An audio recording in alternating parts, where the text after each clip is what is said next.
Hey, today we're gonna explore here pop-up handling. There's a submodule of web automation. Let's move on. First, you will see her use case. I run this workflow. It will upload her file and download after compression. We'll wait for it. Here is compressed file. Now we'll explore one by one. Here is upload file activity. In upload file activity, you will upload a file from your computer. In a target parameter, you will give a button where you will press and get a pop-up for upload file.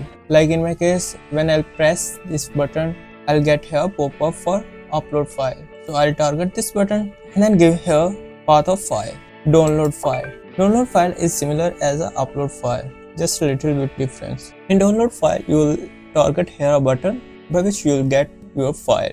Like in my case, when I'll press this button, then this file will be downloaded. So I'll target this button and then choose here path for save this file. And here you can wait for download to complete this file.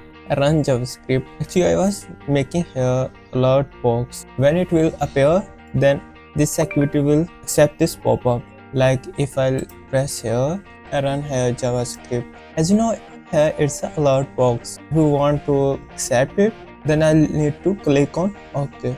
But for Automa have its own like alert, confirm, prompt, dialog.